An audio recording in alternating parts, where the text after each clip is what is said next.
Okay. Starting. Aw, look at that. We said starting at the same time. Oh Lord. Starting.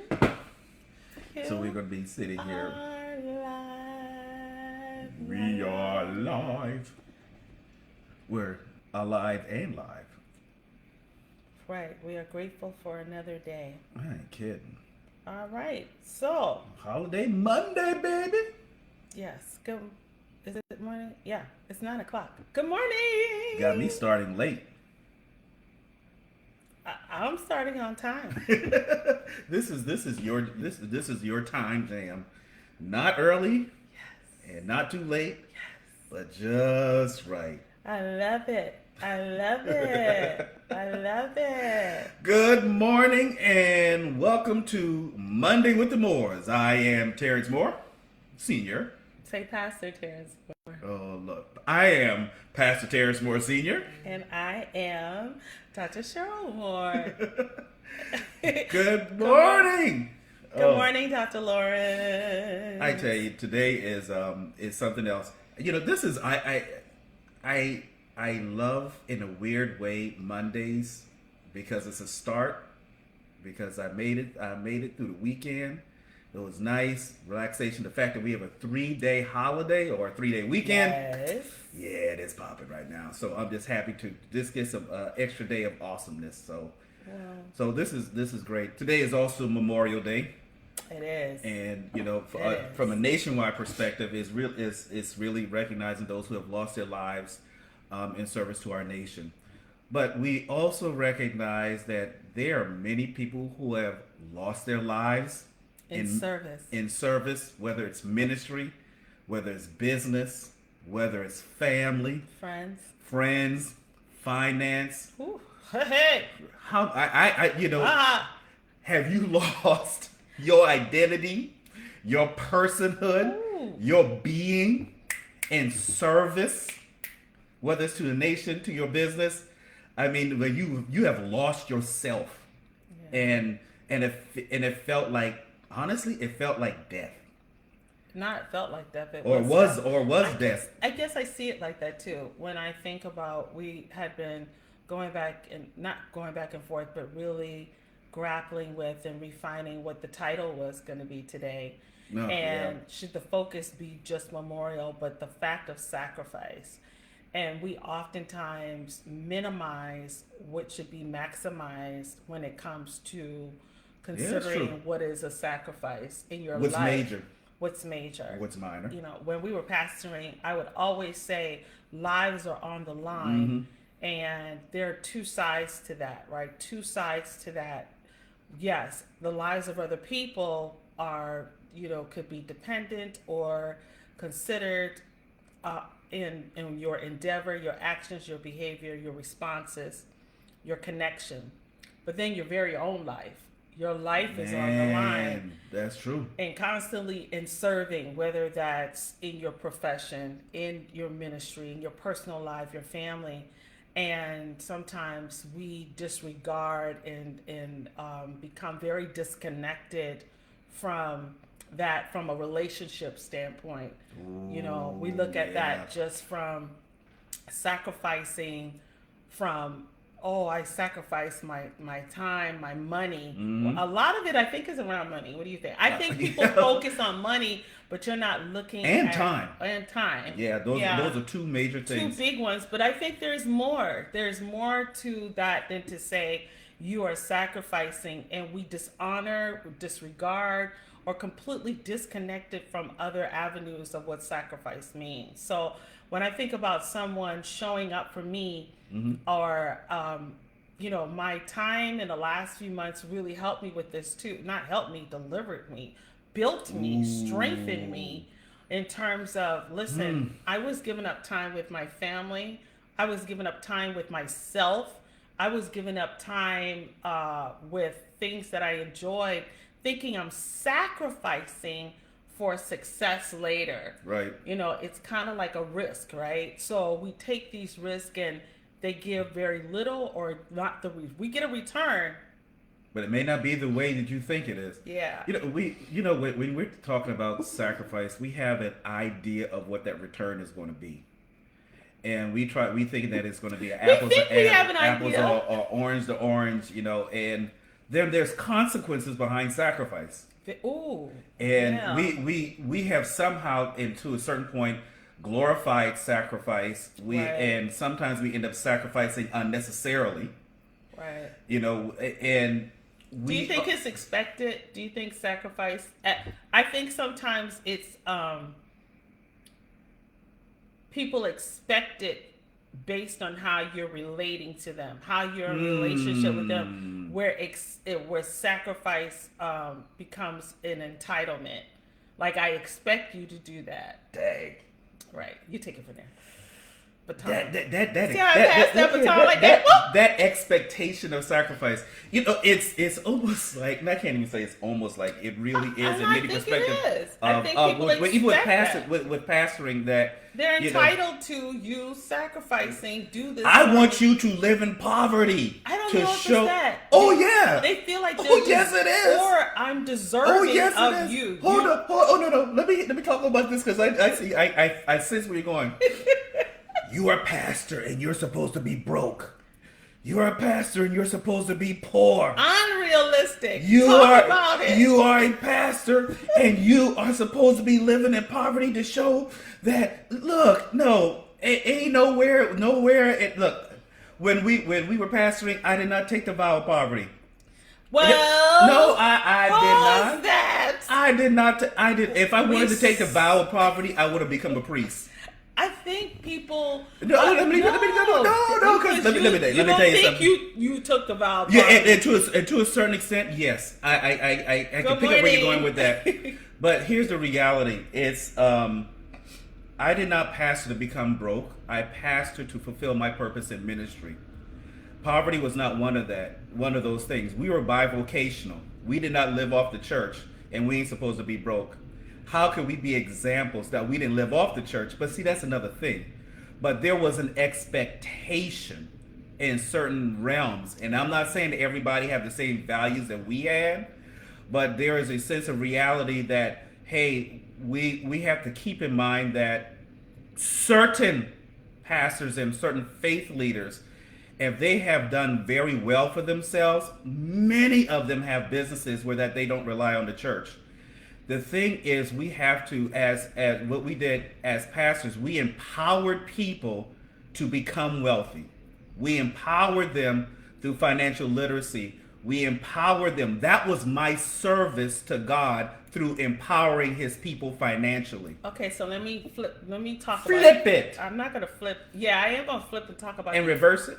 No. Okay, we ain't doing this. Because I love what you're saying and it's the truth, but I'm gonna say also the dagger to our family and our marriage, because this is Mondays with the Moores, and we made that commitment to be candid, direct. And here's what happens. This is where I was going with. You don't think you're making a vow of poverty, and that is not just to say the sacrifice. Oh, this is good for Memorial Day too. The sacrifices that are unnoticed, but we expected them to be honored, to be visible, to be seen. They were unseen, but we thought they were being seen. So there's a value difference in that, because this is what ended up happening at two different points, I think. Well, I'll start with when we lived in Mequon. Okay. We had a huge house, huge mortgage. Terrence ended up getting cancer, going through treatment. We're doing this church plant launch. I'm carrying the weight of that financially with my HR business, my teaching, a lot of great things. We had rental properties, a lot of things. The losses that we incurred with the time, because you don't realize when you're building something. We also had school-age children. Our children were actually in elementary school, one moving into elementary, the other in middle school. And already the sacrifice of being very careful with my father now because he's in treatment. Then having to monitor, you were masking up then in 2008 around not so because your immune system had been compromised through the being careful. Mm-hmm.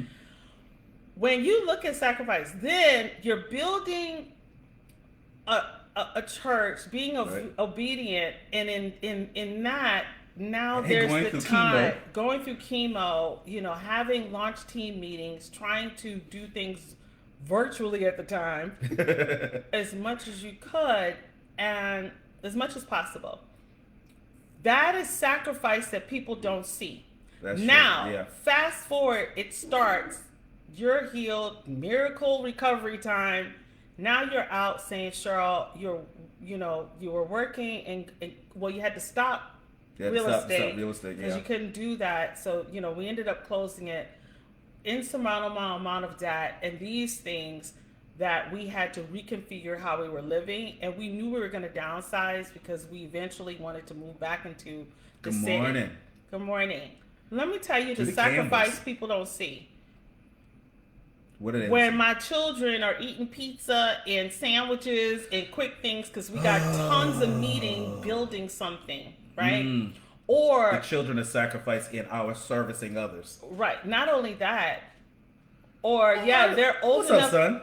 They're old enough to stay by themselves, but we are meeting with people after their work hours because they work. Right.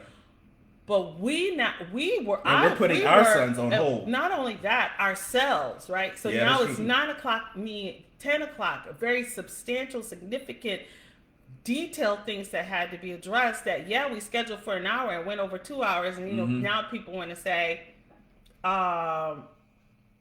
it's something.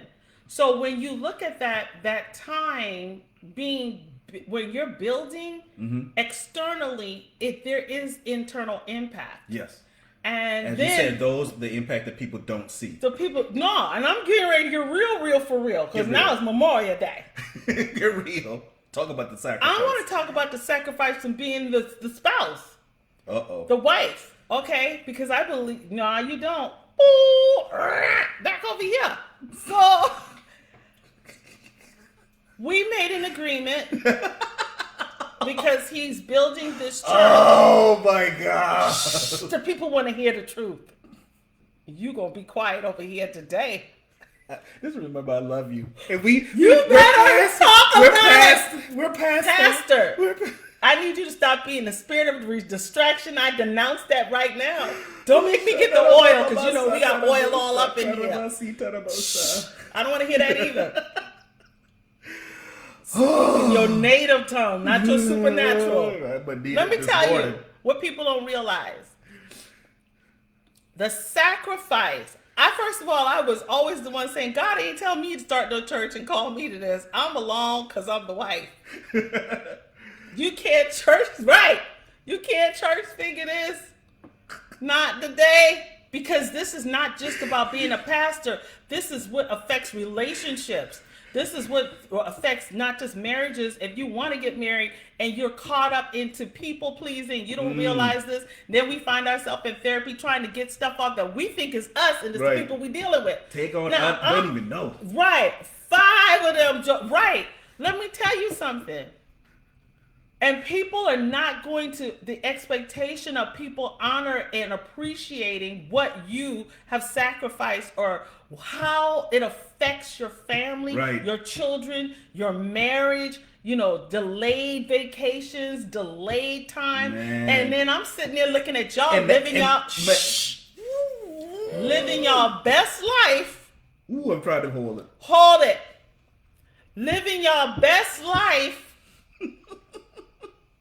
And then we're trying to meet standards that are not possible for us because we are human. We don't do things right. We make mistakes. And everything became too much. Yeah. Oh, and let me add this piece. Oh, keep adding. And I agreed to it because it was growing in a new build. Dang. Right. So, don't cut me up. Right. Shh.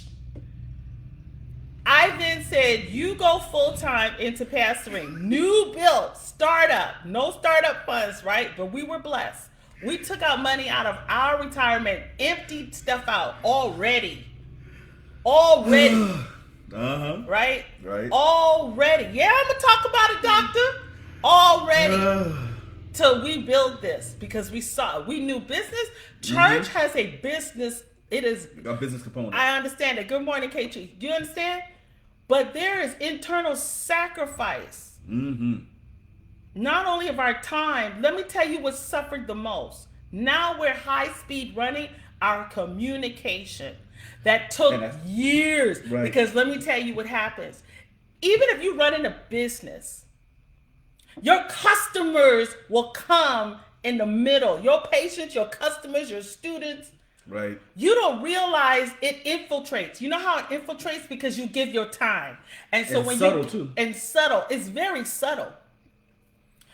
And we talk about self-care. You trying to survive. Come on, put that in your chat because it's running on your thing. Because I'm taking over the whole live today because I'm going to tell what it is. That thing, I would cuss if I wasn't sanctified and full with the Holy Ghost. And then I probably But in will. her mind. But when people think their giving or they paid their invoice is enough for you to survive and you are covering that and then they still got an attitude and somebody wants to say something about your product or want their money back, it is the same. So that's why I'm saying I'm taking it just not out of pastoring. I'm putting it in the totality of what it is. The fact of what unrealistic, not only that, unrealistic and unspoken. it is an unappreciated value. So what we had to do, y'all do it before. Now don't make me out here talking all of this stuff and y'all don't do this to not go through what Cheryl, all them letters and stuff. Let me tell you who took the brunt of it. Cheryl Ann. She did.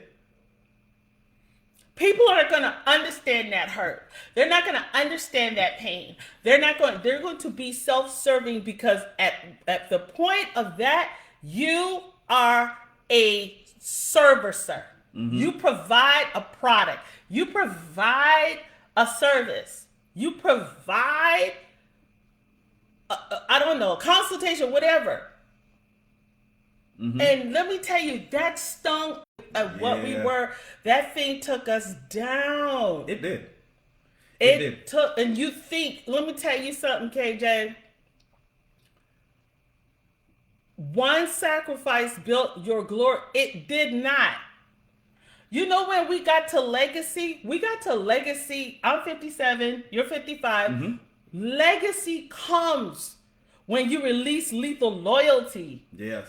Legacy, and unrealistic obligations, and people pleasing. Now we're seeing that. Just now, KJ, we're getting there. And acceptance of who you are and who you truly are, and not who people think that you should be. Woo. And if you shift, then people want to think like now. You play. When we sunset, you flip on us. Right. But you have to understand everything has a season. Right. And if we had stayed in that capacity, it would have sunk our family, our marriage. It was too many challenges, too much over accountability. You can become overly accountable externally and not internally. Now we're accountable to others and what they think we should be doing, how we should be performing, how we should be showing up. You know, you're walking and living on eggshells. You're intense. You are full of anxiety, paranoia. You don't know what you can preach. You don't know what you can teach. Now, what you have created has conquered you. What you created. I said I was taking over the live today. Girl, I'm going to be speaking some stuff too. Legacy you comes right. Go ahead. And let me tell you, this takeover spirit. The healing that had to take place because the very thing we were called was to families. Right. We were not called to fund people's follies and become foster parents and all of their, and we took that upon ourselves. And see, that's why I said legacy wasn't there until we refocused on what we were called to do in our family. Our family was to be a model, not a martyr. Ooh, a model. I have to put this in here. You can Did you ask me to release the dog? No, I'm putting it on pause because I'm gonna hit the green button again. one of the things that as business owners, pastors, leaders, whatever the case is, when you receive a vision for your business, your endeavor, you cannot flip it for people. Ooh. One of the things that I Talk did about that. that was one of the biggest mistakes in my pastoring is listening to the pew. God gave us a vision for ministry. God gave us vision for our businesses. And he said, this is how I have formed this ministry. This is how I formed the business. And I went with it for a while. And it didn't form the way I expected. And it didn't form as fast as I thought. The stupid thing was then I began to get feedback from the people, feedback from the sheep, feedback from the customers, feedback from those who I was leading. I didn't ask above, I asked below. Ooh. I received from below going up instead of receiving from high, come on down to me for guidance. As soon as that flipped, things shifted in the wrong direction. You can't put yourself when you are at the whim of those who are leading, that you are leading, or those you are feeding, Serving. or those who you are serving. No. People get mad when you don't do what they want you to do, And you which can't we refer please with multiple which- people. right. Somebody is not going to like it. Exactly. Yeah. Let me this part, hon. We were a ministry for the mature believer. We were not for those who just got saved. That was just not our call. Some of them did. If they came and straight those- up, and if they those- never been in church, they were amazing. Right. Or those who weren't in church but had a very strong spiritual awareness and who was teachable and things like that. So that wasn't our ministry. And you know what we did? What I did, because I'm taking it full point. I began to shift toward those that we were not called to. Ooh, that's good And stuff. that took us in what they call a mission drift. And there is damage and consequences in mission drift. Even with business, God said, Talk this about that. is the clientele I want you to serve. But when things don't happen as fast as you want, or things don't happen as quickly as you want, then you start taking low-hanging fruit when God said, I wanted you to start picking from the middle. Because the middle takes work, the middle takes nurturing, and the middle are more ready than those that are low-bearing fruit. And the middle are more mature. So the thing is, we can, depending on who you are and what you're called to do, you don't sacrifice your vision and your mission just to please people to make them more accepted. No, them folks need to come up. Right. You don't go down, you come up. One of the things I love, I don't know, I think she's still on here, the Campbells. I love what they're saying. They would say, hey, the price. They let some businesses let relationship govern their business. No, when people come to you and they want the discount. Oh, they want the when discount somebody or the can hookup. ask you for an exception, the discount, the red line for me now in this walk of my life is the fact that when you could come here expecting that you would be an exception or a discount. And then you allow it. And the regret. Let me tell you how fear seeped in. Then we became compliant and became chasers. Why? Because now I'm doubting myself. I'm doubting my value. I'm doubting that this is right. I'm doubting that this is what it is. And then the discount became damaging. Yes. Right? Because now everybody expects, you think it's just to one person. Now you're finding yourself in so Making exceptions for many. many exceptions, and then you're excluded. And then you So, get mad. yeah. And here's the miss that we make. We get mad at them for abusing us. And then nobody abused for you. the abuse that we allowed them to do. You agree. You made an agreed agreement. to the disrespect. You made an agreement to be disrespected. You made an agreement to the exception that you knew good and well wasn't going to work. Right. And we get mad at them, but the reality is like we need to be mad at Made the ourselves. decision. That's right. Own up to it. And sometimes you may have to take the loss, but make sure you go, wait a minute, that will never happen again. Right.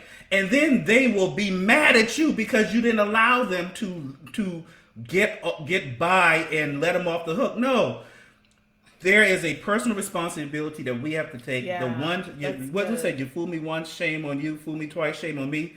Fool me 3 times, you're a butt. No discount. What? I know ain't no discounts on health. Exactly. Them folks raise the price and quote unquote get a discount. They already made, and they still profit. Right. So The thing is, do not Terrence, discount your. I gave you a little bit. I gave you a little bit. I said I was going to take off this live because you're trying to distract me from talking about that wife stuff.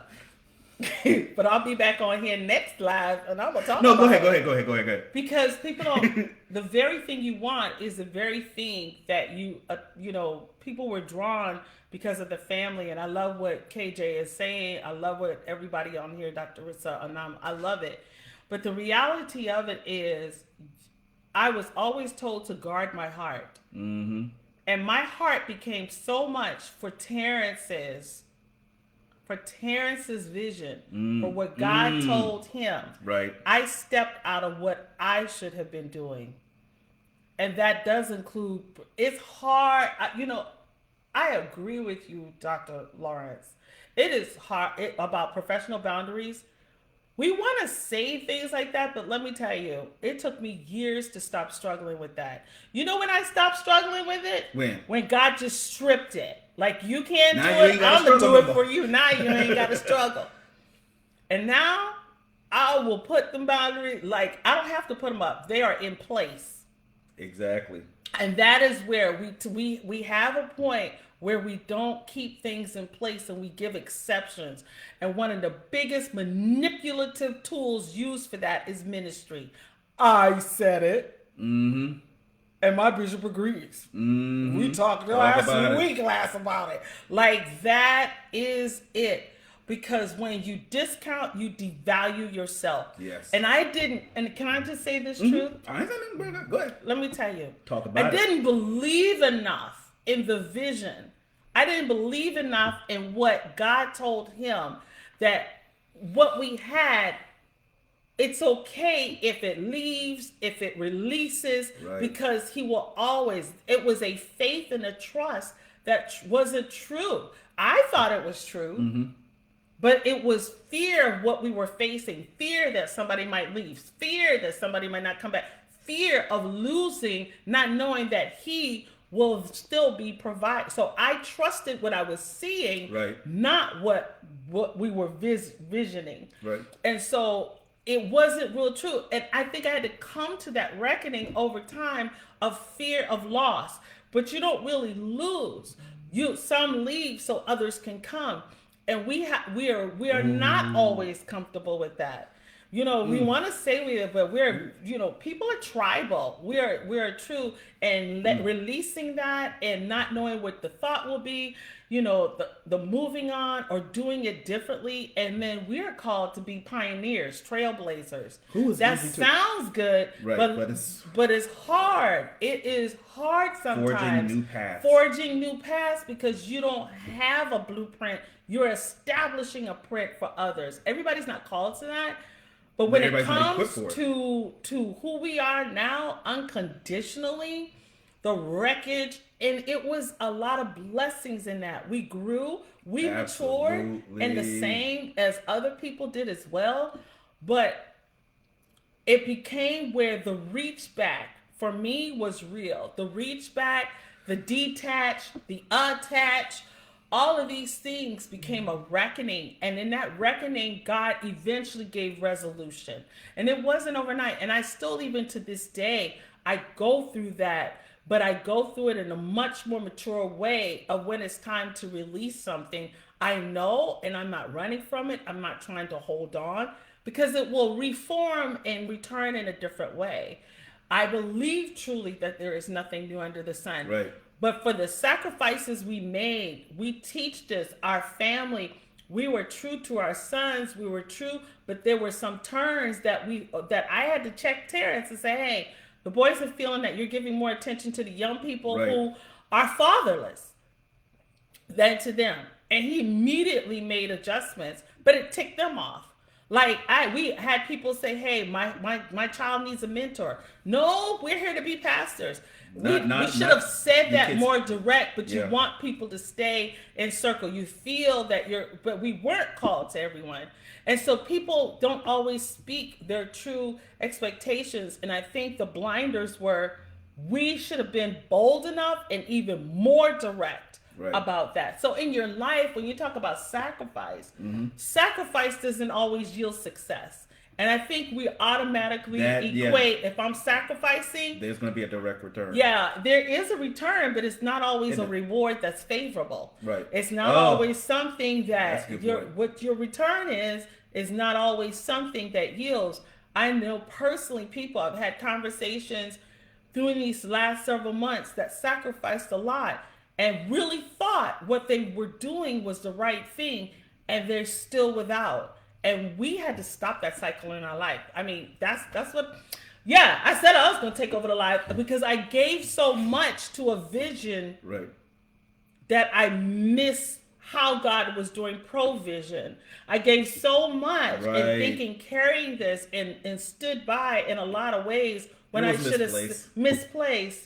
And then a mission drift, and it was just compounding. But out of that, we grew, we matured, we came forth in a very different, very forward way, and that was our school. One of the things that we kind of found balance in with the let go. Cheryl was the chaser, I wasn't. And my mentality is those who left, they were supposed to leave, or if they were leaving, at least leave with an understanding. And my thing has always been, these are God's people, not mine. So there were certain people that that would leave and Cheryl would chase, and I'm not, let them go. And there's certain people that Cheryl chased, and I go, you know what, that's one that you are. But as she talked about the fear of losing, and that is a real thing. Whether it's losing clients or losing members or losing something, you have to be mature enough to realize, wait a minute, either they served their purpose or they were never supposed to be. Right. Every customer is not your customer. You got some customers who are Walmart customers, and then you have some customers who are not. Right. You have some customers who are Louis Vuitton, and then some who are not. You have those who are anomaly catering, and then you have some who are McDonald's. You know what? Every customer is not yours, and we have to recognize that it's okay, because God has allowed you to attract those based on who you are, right? Who's in your friend circle, who is able to hold you accountable, those who are able to really encourage you and strengthen you. Yeah. Do not look down to expect in a long-lasting support. Right. You look those who are right with you or those who are above you to hold you accountable. Do not listen to the crowds. They will lie to you every time. I think many times. Oh, I love. Oh, happy Mother's Dr. Jamel, cousin Pam. Yes, certain people are meant to be for a season, not entire lifetime. Yep. So one of my weaknesses, I know we have to wrap it up. One of my weaknesses, I would say, that I spotted, and as I got older and actually more evolved into who my evolution and identity was coming to, I was in codependence. And spirituality can foggy. Yeah, you can take that. Can give fog, right? I'll talk about codependence. And because people were gifted and around me, and you call them intercessors and things, but they could not speak to totality. I needed to, and it's not to put people on layers, but you're not in that element of where I'm at. So you don't see the fullness of what I'm going through. We prophesy, we give insight in part. Mm-hmm. When I got more immersed into allowing him to form me and evolve, then the right people were speaking, but they were Exactly. challenging me. Exactly. They had accomplished more. They were more seasoned. So I was being mentored and coached by very different ears that could not be contained around those that I was serving was also speaking. And that left me confused, contaminated, because you're speaking in a language that I don't articulate. I articulate that. I converse with that lesser, Right. and I'm here. But this needed to call me up. And so that is something where somebody had to pull me into other places of accountability, Right. challenge my skill, my Right. mindset, how I was thinking. That is what's not I was getting in the same place I was serving. The same place I was serving, I was drawing from. Right. And that was not healthy for them, and it was not healthy That's for me. true. And when that stopped, then some people had an attitude because, like, no, this has to, we have to rearrange. Major. And that's because some people rely on feeling important, feel like they need to be used. They were valued by who you were. Their value was in my identity. Now we don't want to hear that, but that is what it is, and that was dangerous because you're creating and it's a misalignment, and so I speak that for sure.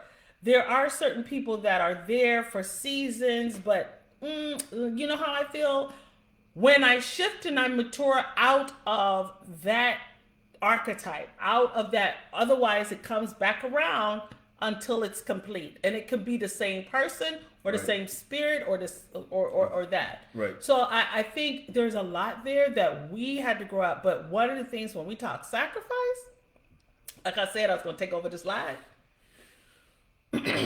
from the partner, from the spouse, the Right. wife, the mother, Yeah. and then the sacrifice of our Of our family, children. of our children, The and sacrifice bringing that them. many don't see. Many people don't see, and it's not their responsibility to Nope. understand. I think sometimes we misplace that people should understand, and they're not there. How do you expect somebody to understand who hadn't even gone that rodeo, right? And that's unexpected. And that was realistic- unrealistic part. expectations were On our on our part, and I think on some of those that we were in fellowship and community, and now it's our lives are aligned. They're in alignment, and it took a while. So I feel like alignment when life begins to align, and I do this in mentoring. Clarity first. When you get clear, when you start getting clear, and clarity comes, then legacy alignment. It has to be alignment, clarity, alignment, legacy. And I feel like when that happens, yes, there's momentum, and their evolution and maturity. So thank y'all for letting me take over this live today. Cause see, That takeover spirit. that takeover spirit was needed. It definitely was. We appreciate you joining us on this Memorial Day again. Thank you very much, morning fam. Good morning, cuz. Good morning. It's been a blessing, and just keep in mind, with the sacrifice, just be mindful of what you're sacrificing for. Make sure that aligns with your purpose. Don't sacrifice, and this apply it in your how it applies to you. Right. Don't just sacrifice just for people or just for things. You make sure that the that's sacrifice aligns with your purpose and your mission. Right. That's first and foremost. That's gonna bring the return that the sacrifice is gonna be a return on that, because sometimes we miss returns because it was the wrong sacrifice. Ooh. It was for the wrong thing. So God bless you all. Make this a great day. Enjoy. If you have time off the day, take the time to rest. Take time to relax. And of course, we are honoring those who have lost their lives, the families that were affected by this, for those who have sacrificed for their nations. But also, we are also very mindful of those who have sacrificed, period, for their business, for their ministry, for their profession, and many have family, sacrificed for their families education. and finances. We also keep that in mind as well, because some of us have died from that that should not have Ooh. died. Well, nope, we're not. Don't you? We're not. Nope. That is Okay. it. We are ending it That was right good, now. y'all. with that. Wait, before we end, cause somebody, y'all know that was good. That's a whole. That's a whole. I bet we We're not going to touch on that. We could probably do virtual therapy right here. Look here. We are out. God bless you. You all take care of yourself. We love you. We'll see you in 2 weeks, 2 Mondays from now. Peace. We out.